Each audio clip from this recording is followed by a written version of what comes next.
Olá, bom dia a todos. E muito obrigado por participarem de mais uma conferência dos resultados trimestrais, agora para falar do terceiro TRI de 2024, que estamos transmitindo aqui, como sempre, do nosso escritório na Faria Lima. E também, como sempre, esse evento será dividido em duas partes. Na primeira, o Milton explicará a performance do TRI e, em seguida, teremos a sessão de perguntas e respostas, em que analistas e investidores poderão interagir diretamente com a gente. Gostaria então de passar algumas orientações para o melhor aproveitamento deste nosso encontro de hoje. Para quem está acessando pelo nosso site, existem 3 opções de áudio na tela: todo o conteúdo em português, todo o conteúdo em inglês ou no áudio original. Nas duas primeiras alternativas, contaremos com tradução simultânea. E para escolher a sua opção, basta clicar na bandeira que está na parte superior aí da sua tela. As perguntas também podem ser enviadas pelo WhatsApp. Para isso, basta clicar no botão que está na tela, para quem está acessando pelo site, ou mandar uma mensagem diretamente para o número 11 96176 8561. A apresentação de hoje estará disponível para download na tela do hot site e também, como sempre, lá no nosso site de RI. É isso por enquanto. Agora eu passo a palavra para o Milton, que irá iniciar a apresentação dos resultados, e eu volto com vocês no final para moderar a sessão de perguntas e respostas. Milton, é com você.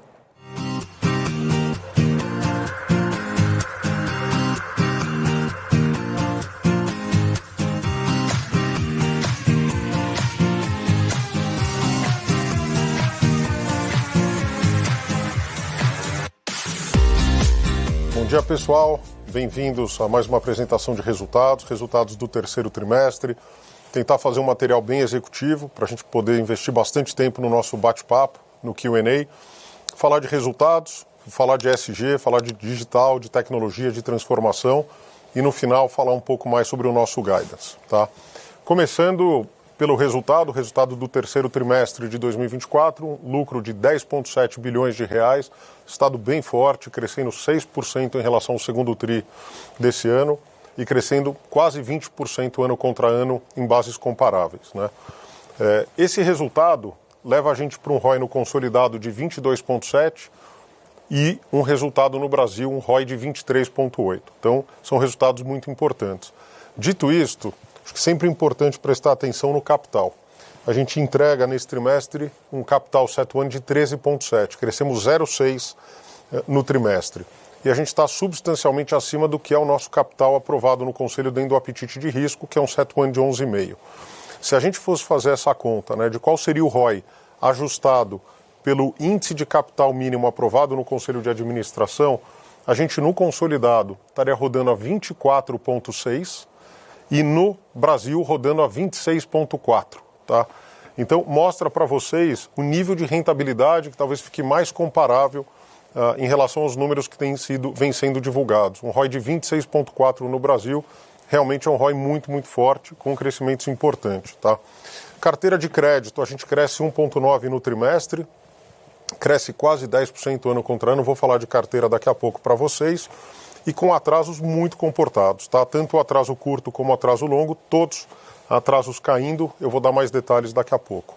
Né? E com uma notícia também bastante positiva, a margem com clientes, crescendo 4,5% no trimestre e crescendo em bases comparáveis 8,2% ano contra ano. Então, eu acho que esse é um resumo que eu sempre trago para vocês. Eu acho que os números falam por si só, acho que a gente está conseguindo entregar uma performance bastante sólida, com bastante rentabilidade e com uma capacidade de geração de capital, investindo e crescendo o banco de forma muito importante. Tá? Carteira de crédito, nesse trimestre eu trouxe uma coluna a mais que eu acho importante, né, para a gente fazer as análises da melhor forma possível. Nossa carteira de pessoa física ela cresce 2,5% no trimestre, é um crescimento bastante importante. E esse crescimento ele foi se dando ao longo do TRI. O que mostra que o saldo médio, por que saldo médio? Porque é o saldo médio que realmente importa para o NII e para a NIM do banco, né? Como a gente olha toda a capacidade de geração de receita do banco. Então, para a pessoa física, está bastante em linha com o crescimento no trimestre. Para pequenas e médias, a gente vê um crescimento de 4,1% no TRI, um pouco menor no saldo médio, o que mostra que boa parte do crescimento se deu mais para o final do trimestre. Mas o mais importante para esse quadro é olhar o que acontece com grandes empresas e América Latina. Grandes empresas, apesar de na ponta aparecer um crescimento de só 0,7, temos que lembrar que houve um efeito importante aqui de um ativo que foi baixado nesse trimestre, a recuperação de um caso de crédito que a gente falou bastante nos últimos calls, e ele aconteceu no final do mês. O que mostra que a carteira como um todo, no saldo médio, cresceu 5,9% no trimestre. E é esse crescimento que afeta naturalmente a NIM e afeta o NII do banco. Quando a gente vai para a América Latina, o efeito é ainda mais forte. A carteira cresce 2,1% no trimestre, 1,2% no trimestre, tirando esse efeito, ela cresceu 8,2% no saldo médio. Então vocês vão ver que quando a gente fala de NIM, e eu já vou direto aqui para a margem anualizada, o principal efeito dessa queda de 10 basis points aqui na NIM bruta, né, antes de risco, tem esse efeito da carteira média de Latam ter crescido mais que a carteira média de empresas e mais do que a carteira média de pessoa física, e micro e pequenas. Então é um efeito matemático aqui do mix do saldo médio das carteiras. Tirando o custo do crédito, a gente vê uma expansão na linha ajustada ao risco. A gente sai de 5,7 e vai para 6 no consolidado. E quando a gente olha no Brasil, esse efeito naturalmente já não tem o efeito de América Latina, então é o efeito do mix entre grandes empresas, pequenas e médias e pessoa física. A NIM fica estável, porém ajustado ao risco a gente tem uma expansão de 30 basis points, a gente sai de 6,2 para 6,5. Eu vou detalhar um pouco mais a dinâmica de custo de crédito daqui a pouco. Aliás, deixa eu até voltar aqui, só para dar um número para vocês que eu acho que é importante também. A gente cresceu 1,2 bi no TRI, 4,5% na margem financeira com clientes, e ajustado ex-Argentina, lembrando que a gente teve 7 meses de Argentina no ano passado, esse ano a gente não teve, o crescimento comparável é um crescimento de 8,2%, 2,1 bi, também é um resultado bastante relevante na margem com clientes. Margem com o mercado, nenhum grande destaque nesse trimestre, foi um bom trimestre, tivemos de um trimestre excepcional, o que mostra que ainda assim o banco foi capaz de crescer o resultado nesse TRI, com uma dinâmica de mais margem com clientes e menos, e ajustado, custo de crédito também vindo melhor, e menos margem com o mercado, tá? Então, para o mix, eu acho que é positivo esse trend. A gente vê que no Brasil a gente veio com uma boa performance, não igual ao do TRI passado, mas substancialmente melhor do que foram os TRIs anteriores. Nos demais, tudo mais constante, nenhuma grande mudança, com exceção do custo do hedge do índice, que tem sido um pouco mais alto em função do diferencial de taxa de juros, tá? Depois, resultado de serviços e seguros.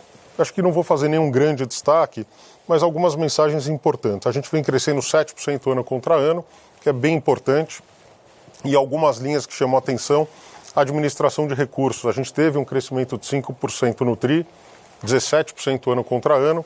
Banco de investimento, apesar de uma queda no TRI, lembrando que este TRI anterior, especialmente em DCM, foi um TRI excepcional, foi o melhor TRI da história do banco.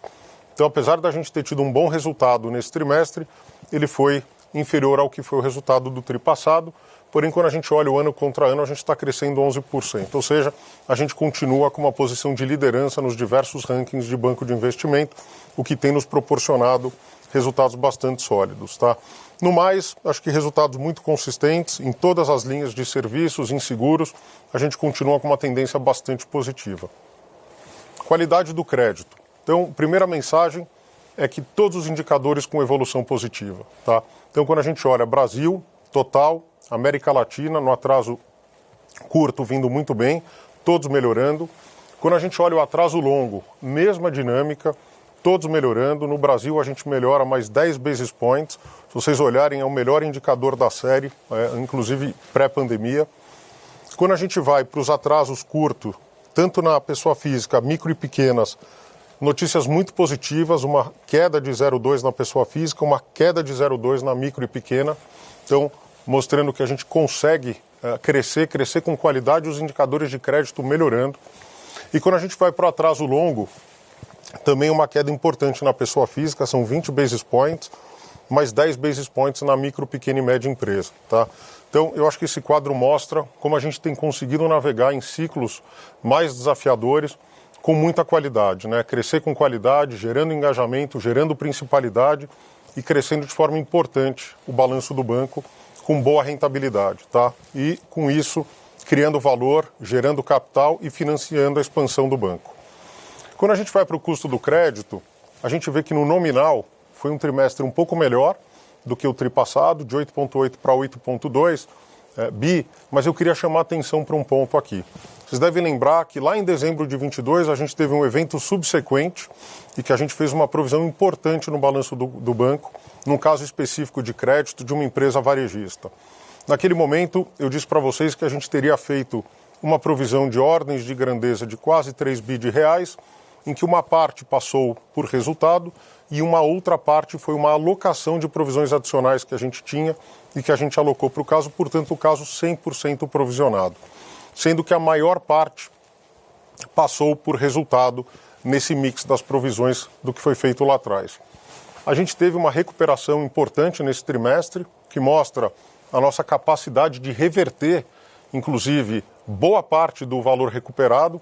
A gente recuperou, nesse caso aqui no P&L, 500 milhões de reais, de uma recuperação total de 900 milhões aproximadamente no balanço do banco.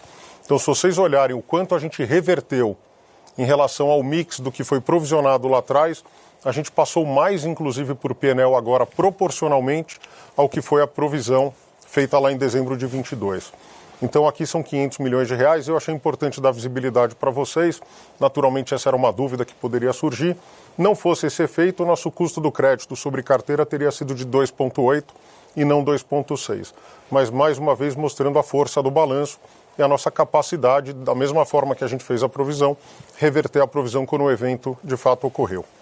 Quando a gente olha a carteira renegociada, ótima evolução, ela continua caindo sobre carteira e ela continua caindo no absoluto. Então, a gente continua fazendo uma excelente gestão dessa carteira. E o índice de cobertura, a única queda que ele teve foi exatamente o efeito dessa empresa que tinha um saldo de PDD relevante, constituído no balanço do banco, mas não estava em atraso. Quando eu tiro o saldo de provisão, naturalmente o índice de cobertura cai. Então, cai aqui na carteira de grandes empresas. Não fosse esse efeito, o índice estaria em 1.146 aqui de cobertura.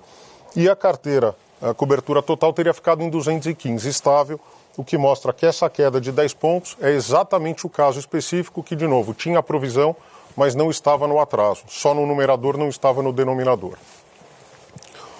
Aqui é um tema que eu acho importante dar transparência e visibilidade para vocês. A gente procura sempre antecipar, né, as notícias. Então, acho que muito tem se falado da nova 4966, que no fundo é o IFRS 9 para os bancos, tá?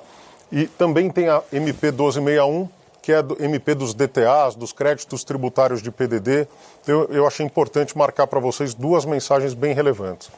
A primeira é que essa mudança para a gente não vai ter nenhum impacto, nem no índice de capital, nem no patrimônio, nem no custo de crédito do banco, tá? Então, a gente vai fazer essa transição da forma mais suave possível. E por quê? Primeiro, porque a gente trabalha com perda esperada, eu falo isso para vocês há muito tempo, desde 2010. Segundo, porque essa consulta pública ela é de 2018. Então, a gente teve tempo suficiente para trabalhar e ajustar os nossos processos todos desde então. Terceiro, porque o banco sempre teve, no seu modelo de gestão, um modelo para fazer todo o provisionamento de perda esperada de títulos e valores imobiliários. Então, isso não é uma novidade para a forma como a gente já faz a gestão do balanço do banco, né? Então, a mensagem para vocês é que esta migração, né, eu sei que é uma dúvida que existe, ela não vai produzir nenhum impacto no banco, né? Custo do crédito não vai ter impacto, índice de capital não vai ter impacto, patrimônio do banco não vai ter impacto. Essa é a primeira boa notícia. E a segunda boa notícia é que a MP 1261, que é a medida provisória que te permite amortizar o saldo de provisão, né, o estoque de provisão que você tem de PDD, não em 3 anos, como era a lei original, mas que você possa fazer isso em 7 ou 10 anos. Então, com os prazos que estão aí, a gente consegue fazer toda a absorção desse custo, dessa despesa do crédito tributário ao longo do tempo, amortiza esse crédito tributário sem nenhum impacto no índice de capital, portanto, também uma notícia relacionada a 4966. Falar um pouco de DNDJ agora, despesa não decorrente de juros. A gente vê um crescimento no acumulado de 6%, no trimestre um crescimento de 5,8%. O principal efeito é o acordo coletivo, que produz esse efeito. Né? A grande materialidade, o grande impacto vem daí. E quando a gente olha o índice de eficiência acumulado, 9 meses, a gente rodando no Brasil a 37,5%, no consolidado a 39,1%, tendência bastante positiva e com indicadores bastante sólidos. Tá? Agora, o mais importante é o ponto que eu sempre faço. Quando a gente deu guidance para vocês no início do ano, eu dizia que a gente ia crescer o core, custos core do banco abaixo da inflação. E assim tem sido. Tá? Então, custos core do banco tem crescido nesse período 4%, para uma inflação de 12 meses medida pelo IPCA de 4,4%. Lembrando que a inflação bancária é mais alta do que o IPCA, mas sem jamais abrir mão de fazer os investimentos necessários para expandir o banco, para fortalecer as franquias, para investir em tecnologia, para modernizar as plataformas, para melhorar a proposta de valor e entrega de valor para os nossos clientes. Então, quando a gente olha o investimento, 1,8 bi foi o delta, para um custo core crescendo no período 1,1. Ou seja, o grande, entre aspas, ofensor da DNDJ são os investimentos que a gente tem feito. Mas são esses investimentos que têm permitido a gente entregar esse valor e essa rentabilidade que a gente tem produzido, crescendo o top line, melhorando a experiência dos nossos clientes e expandindo a organização. Tá? Então, são decisões absolutamente conscientes e olhando de novo o futuro, os próximos 100 anos do banco. Eu vou dar um exemplo para vocês do que são esses investimentos. Então, a gente falava agora há pouco do investimento em tecnologia. Poxa, muito se falou em modernização de plataforma, inteligência artificial, mas dá um exemplo do que é uma entrega de valor disso tudo que vem sendo feito. Eu acho que aqui tem algumas mensagens bem relevantes. O quadro é um pouco poluído, mas o importante é a mensagem por trás. Toda a modernização que a gente fez na plataforma, que benefícios ela trouxe? De 24 a 2018, a gente diminuiu em 99% os incidentes de alto impacto. Então, qualidade. Segundo, velocidade. A gente hoje consegue implementar soluções 15 vezes mais rápido do que a gente fazia em 2018.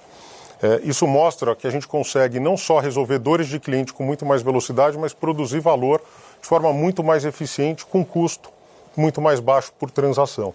Então, se vocês olharem, o nosso custo caiu 55%. Isso tudo combinado a uma agenda poderosa de inteligência artificial, de machine learning, de modelos.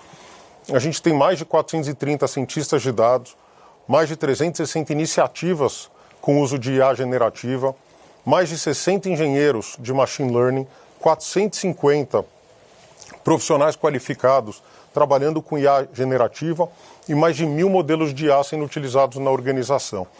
Isso faz com que o banco saia da era da transformação, que a gente tanto falava, da modernização, e vai para a era da entrega de valor, hiperpersonalização, entrega de valor na ponta, melhoria de experiência de cliente, muito mais velocidade, muito mais capacidade de reagir às demandas e necessidades dos consumidores. E eu queria trazer um exemplo de um projeto que a gente tem falado bastante aqui. Todos os calls anteriores a gente foi questionado, mas só para dar para vocês uma visão mais clara. A gente está saindo de 7 aplicativos que tinham formas de login completamente diferentes e a gente está indo para 2 aplicativos, que é o Super App mais o aplicativo dedicado do Ion, com um único login. Então, imaginar fazer isso sem ter passado por toda a modernização